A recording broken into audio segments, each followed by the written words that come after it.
ku soo dhawow Rugsan Gardens macmiil ha iibsan guri ee iibso deegaan. Rugsan Gardens waa xaafad isku filan oo heer caalami ah isla markaasina laga dhisayo xaafadda Masallaha ee magaalada Hargeysa. Rugsan Gardens waxay ka soo horjeedaa masaajidka caanka ah ee Sheekh Mustafa waxaanay u dhowdahay hoteelka caanka ah ee Ambassador Hotel iyo Hargeysa International Airport. xaafadani waxa ay ku taallaa meel muhiim ah aaga oo dhanna waxa degan hay'ado caalami ah iyo waliba xafiisyo dawladeed. Kaabsan Real Estate ayaa xaafadan deyran oo isku filan ku dhisaysa waxaana xaafadu yeelan doontaa suuq dhameystiran oo ka kooban supermarket, hilibli, booshari, farmasi, ra'iisle iyo sidoo kale makhaayad bun iyo cunto baad ka heli doontid laba jiim oo mid loogu talagalay haweenka midna ragga iyo laba barkadood oo kuwa lagu dabaasho ah oo sidoo kale loogu talagalay haweenka iyo raggu inay isticmaalaan. sida qorshuhu yahay xaafadu waxa ay yeelan doontaa CCTV iyo waliba ilaaliye u gaar ah oo shaqaynaya 24 saacadood si ay u sugaan amniga ubadkaaga iyo qoyskaaga. xaafadu waxa ay yeelan doontaa laamiyo meelaha ay dadku ku lugeeyaan ee loo yaqaano pavementiska iyo dhir aad u badan oo xaafadda qurxinaya. waxa kale oo xaafaddu yeelan doontaa beer lagu nasto ciyaalkuna ay ku ciyaaraan oo cabirkeedu noqon doono 1400 oo mitir square.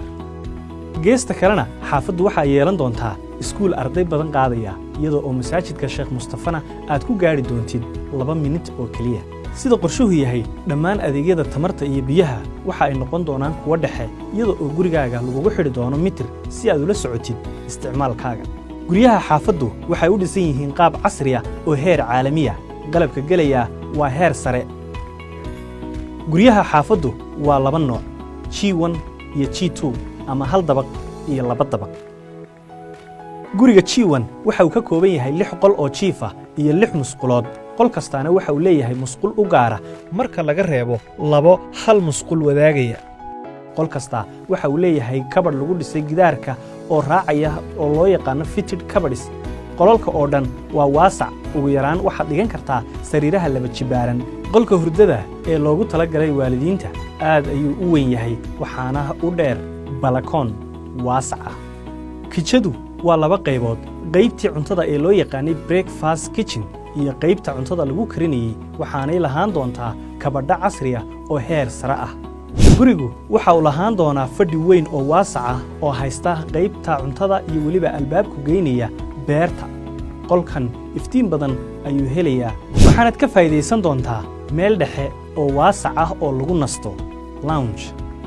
marka laga hadlayo guriga G+2 waxa uu dheer yahay nooca G1 dabaq kale fadhi weyn oo waasac ah oo lagu nasto qol jiif ah oo aad u weyn oo loogu talagalay waalidiinta oo haysta gabadhadiisii iyo waliba mushqusiisii.